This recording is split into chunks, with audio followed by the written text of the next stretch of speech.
Cerita diawali di Jawa Timur, tahun 1912 di rumah Raden Sukemi Sosrodihardjo dan istrinya Ida Ayu Nyoman Rai. Ketika malam hari dengan suasana hujan disertai petir, ayah dan ibu Kusno merawat Kusno yang sedang sakit-sakitan. Di sini, panasnya Kusno tidak turun selama 2 bulan. Sedangkan ayahnya selalu melakukan ikhtiar dengan berbaring di bawah ranjang Kusno berharap penyakit Kusno pindah kepada ayahnya. Pada hari yang telah ditentukan ketika Kusno berumur 11 tahun, Sukemi melakukan acara penyucian anaknya, yaitu dengan mengganti nama anaknya yang tadinya Kusno Sosrodihardjo, kini menjadi Soekarno yang katanya terinspirasi dari kesatria Adipati Karno. Soekarno.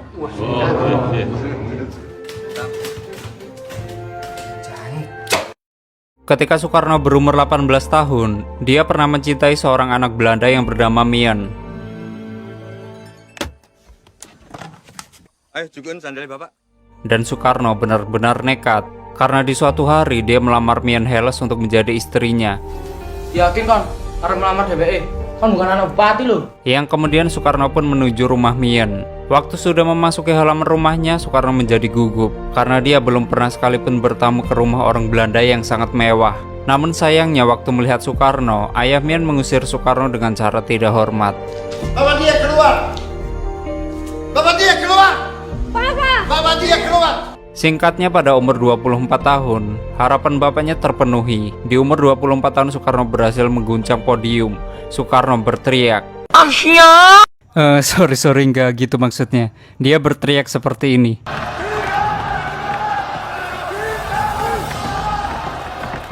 Akibat hal itu, dia harus dipenjara di Bengkwi di Bandung pada tahun 1929. Soekarno dituduh menghasut dan memberontak seperti komunis. Namun, keberanian Soekarno tidak pernah padam.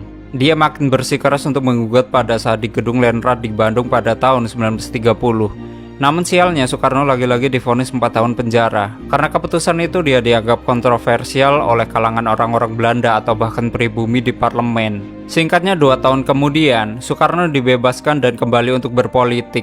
Pada tahun 1934, pledoinya yang sangat terkenal, mereka menggugat Soekarno sehingga Soekarno ditangkap dan dibuang ke Ende.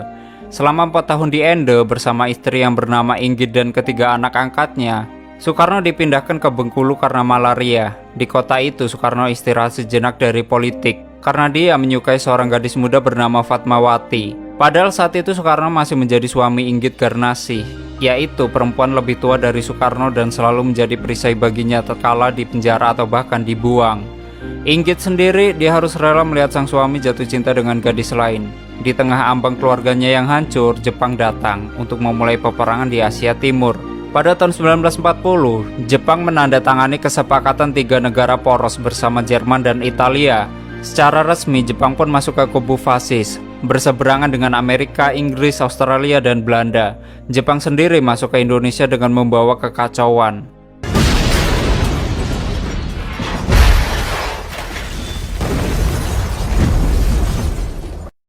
Sedangkan Soekarno pergi ke rumah Fatmawati, namun bukannya Fatma yang dia temukan, melainkan ia dikejutkan dengan kehadiran ayah dari Fatmawati. Ia berkata, "Baru saja saya mau ke tempat Bung, mau menyampaikan pesan dari kawan-kawan Muhammadiyah bahwa Soekarno harus pergi dari Bengkulu karena Jepang sudah masuk ke Balikpapan dan Sumatera bagian barat. Lalu datanglah seorang dari salah satu anak angkat Soekarno. Dia menyampaikan bahwa Inggit istrinya dan Kartika anak angkatnya dibawa oleh Belanda. Lalu salah satu orang Belanda, dia menyampaikan ingin membawa Soekarno dan keluarganya ke Australia karena Jepang membutuhkan orang seperti Soekarno. Namun sebelum keberangkatannya, seorang suruhan Jepang bagian dari divisi propaganda Nippon, dia mendatangi Soekarno dan meminta kerjasama untuk mendukung Dai Nippon karena mereka ingin menghadapi perang di Asia Timur. Pada awalnya Soekarno tidak menyetujui, yang pada akhirnya Soekarno menyetujui kerjasama tersebut karena beberapa alasan. Di suatu malam hari, tentara Nippon membuat kekacauan dengan menculik para gadis pribumi, dan salah satu dari orang tua tersebut mengadu kepada Soekarno. Lalu keesokan harinya, Soekarno bermusyawarah dengan membuat kebijakan di hadapan kelompok Muhammadiyah untuk mendatangkan pelacur kepada tentara Nippon. Namun di sini kelompok Muhammadiyah menentang adanya kebijakan tersebut. Mereka beranggapan bahwa Haram hukumnya. Lalu Soekarno menjawab, "Tentara Nippon akan mengambil anak-anak gadis kalian." Serentak mereka semua berkata, "Kita akan angkat senjata untuk melawan mereka." Lalu salah satu dari mereka mengajukan pendapat, senjata apapun tidak dapat mengalahkan mereka. Nippon akan membantai dengan mudah. Perempuan, anak-anak kita, bahkan orang tua akan habis dibantai. Malam pun tiba, kebijakan tersebut terlaksana. Lalu salah seorang utusan dari Jepang menghampiri Soekarno dan memuji idenya yang berlian. Ia menyampaikan perintah dari Jenderal Imamura di Jawa untuk membawa Soekarno ke Jakarta.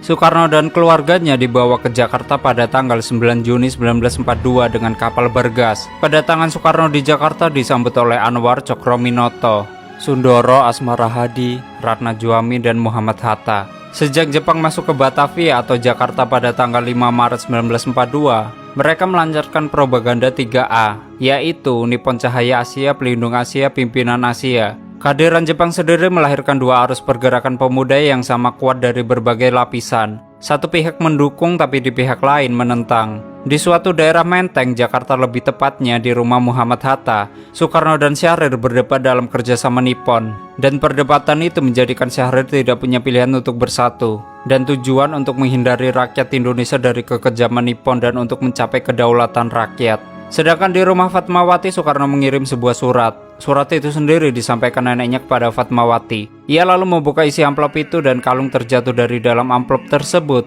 Hal itu merupakan pertanda bahwa Soekarno serius ingin melamar Fatmawati.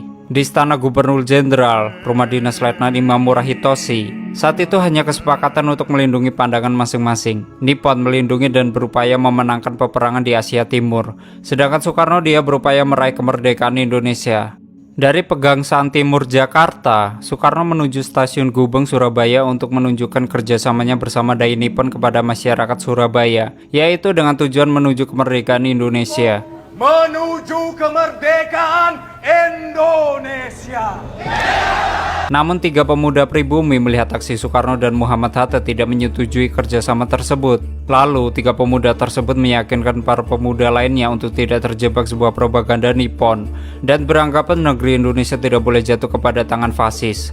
Waktu di kampungnya, Soekarno mengungkapkan isi hatinya pada Inggit, istrinya saat itu, bahwa ia ingin melamar Fatmawati. Namun Inggit meminta cerai dan tetap tidak ingin dimadu. Singkatnya, Soekarno menceraikan Inggit karena Inggit tidak dapat memberikan keturunan kepada Soekarno. Setelah hal tersebut, Fatmawati pun menikah dengan Soekarno. Ia mendapatkan keturunan seorang putra. Engkau beri nama siapa dia? Jamet.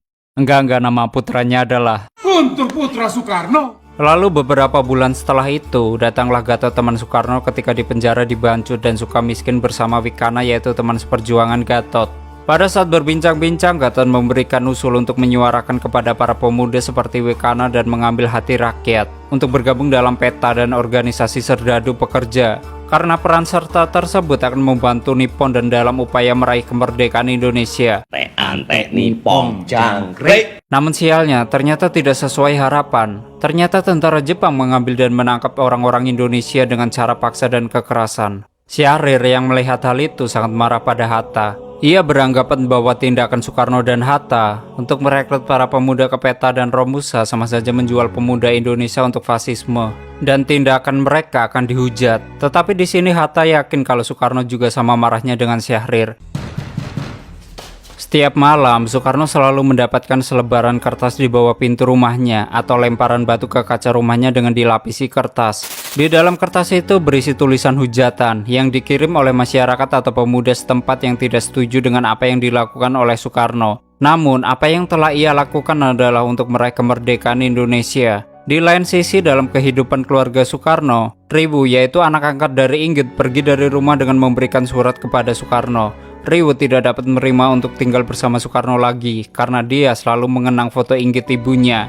Merasa dibanding-bandingkan dengan Inggit, Fatma membakar foto yang selalu dikenang oleh Riwu. Kejadian tersebut membuat Riwu tidak tahan lagi hidup bersama Soekarno dan Fatmawati. Minggu lalu dia selalu melihat foto Inggit.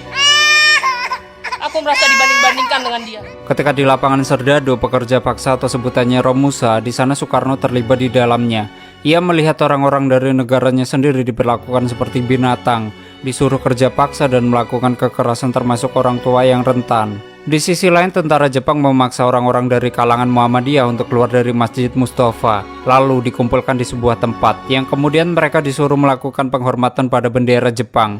Tetapi dari salah satu dari Muhammadiyah, yaitu Kiai dari Muhammadiyah, dia menentang untuk menghormat kepada bendera Jepang. Akibat hal itu, dia ditebas dari belakang oleh tentara Jepang. Dan kejadian itu mengakibatkan tawuran antara tentara Jepang dengan orang-orang Muhammadiyah yang memakan banyak korban jiwa. Sedangkan Soekarno dan Hatta sedang terdiam membisu kebingungan dengan kondisi Indonesia. Lalu datanglah salah satu utusan dari atasan Jepang. Dia memberitahu bahwa Jenderal Harada tidak dapat datang. Lalu dia memberikan sebuah surat dari Kyoto atau ucapan terima kasih kepada Soekarno bahwa telah membantu Tenno Haika. Dia diizinkan untuk mengibarkan bendera merah putih dan menyanyikan lagu Indonesia Raya, namun dengan satu syarat, yaitu hanya di Pulau Jawa saja. Di tanggal 8 September 1944, bendera merah putih dikibarkan untuk pertama kalinya. Sedangkan Laksamana Maeda, yaitu pejabat penghubung Angkatan Darat dan Laut Dai Nippon, yang melihat para pribumi sedang hikmat dalam proses pengibaran bendera, Laksamana Maeda sendiri berkata pada bawahannya, これが彼らの良い門出になるといいな。 lalu bawahannya mengatakan, あなたはなぜ Maeda pun menjawab kembali, karena negeri ini sudah memberikan banyak hal untuk kita. それに見合っただけのものを彼らに返さないとな。 Apalagi keadaan kita sudah mulai terdesak, jawabnya.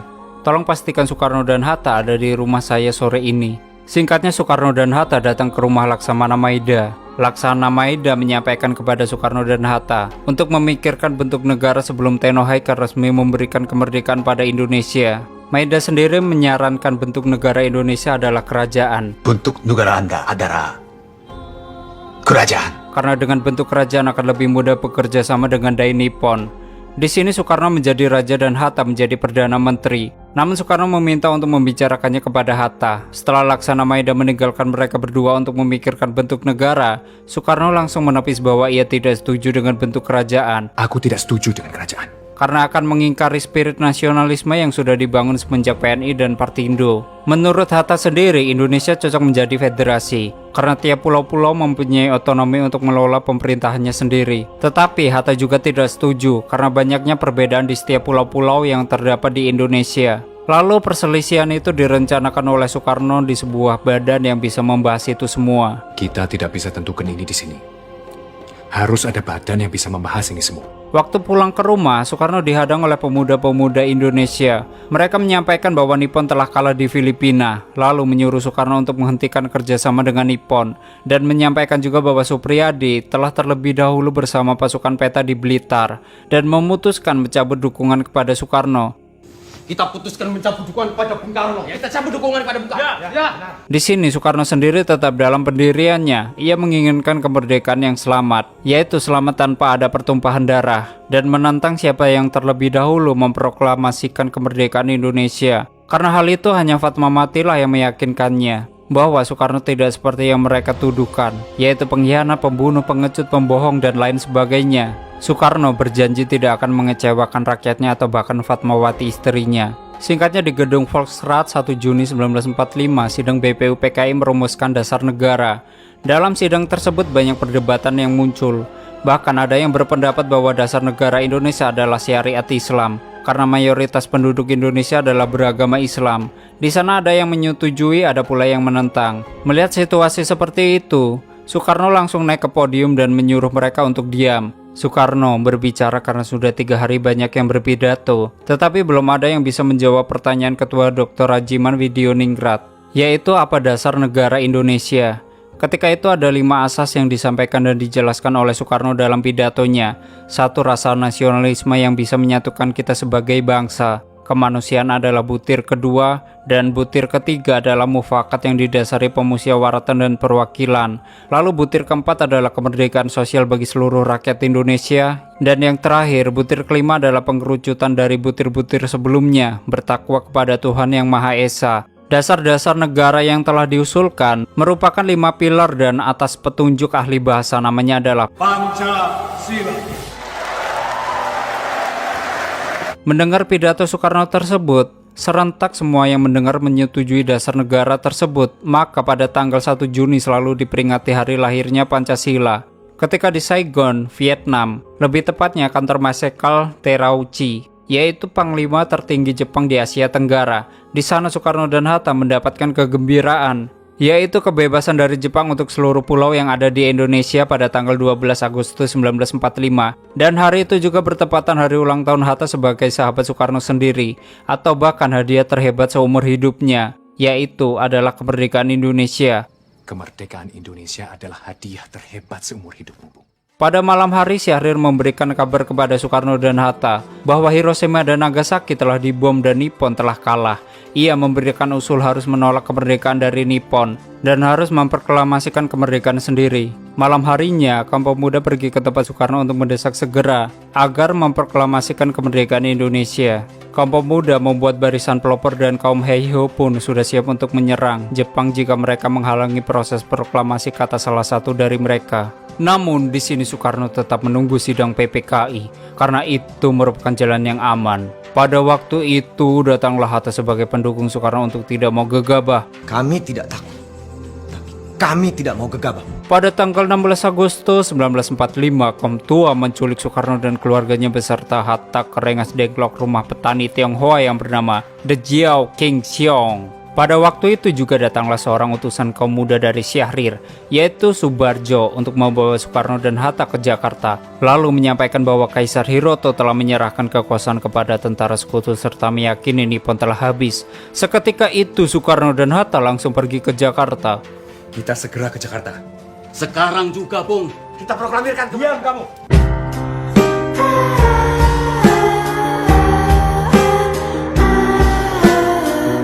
Ada melase Pak D.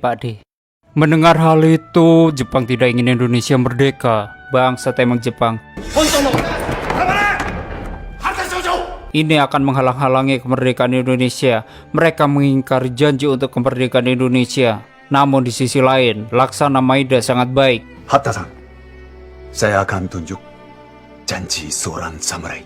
Ia memberi kesepakatan dan menjamin keselamatan untuk Soekarno-Hatta beserta kaum tua dan muda. Saya akan menjamin keselamatan kalian. Waktu berkumpul untuk menyiapkan proklamasi yang ingin diproklamirkan untuk kemerdekaan Indonesia. Pada saat itu hanya Soekarno-Hatta dan Subarjo yang menyusun proklamasi, sedangkan Syahrir mengetik proklamasi itu ketika selesai disusun. Di samping itu Fatmawati dia menjahit bendera merah putih untuk dikibarkan ketika kemerdekaan Indonesia. Dan hari yang ditunggu-tunggu oleh seluruh rakyat Indonesia, yaitu pada tanggal 17 Agustus 1945. Berita tentang kemerdekaan Indonesia akan diproklamasikan di jam 10 pagi disebarkan. Kaum muda maupun kaum tua sangat antusias dalam menyelenggarakan kemerdekaan Indonesia. Begitu juga seluruh rakyat Indonesia telah berkumpul untuk mendengarkan dan menyaksikan proklamasi Indonesia. Bertepatan pada jam 10 pagi, Soekarno membacakan proklamasi dengan disaksikan seluruh rakyat Indonesia.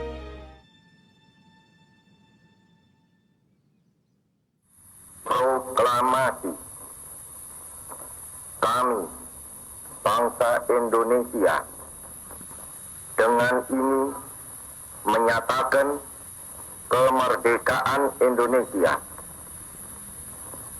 Hal-hal yang mengenai pemindahan kekuasaan dan lain-lain diselenggarakan dengan cara saksama dan dalam tempo yang sesingkat-singkatnya. Jakarta, 17 Agustus 1945, atas nama bangsa Indonesia, Soekarno, Hatta. Dan dengan demikianlah Indonesia telah merdeka dari jajahan negara-negara lain. Merdeka buat cukong-cukong besar, tapi rakyat-rakyat kecil masih menderita. Namun sialnya, akibat ulah negara lain atau bahkan elit global yang menyebarkan penyakit, hari ini aku nggak bisa drag race balap karung atau bahkan lomba manjat tiang IndiHome biar sinyalnya cepet. Tamat. Pejabat pemerintah yang suka korupsi gay, polisi yang suka nerima uang suap gay, PNS yang... Oke, seperti itu ya buat kisahnya presiden pertama kita, Insinyur Soekarno.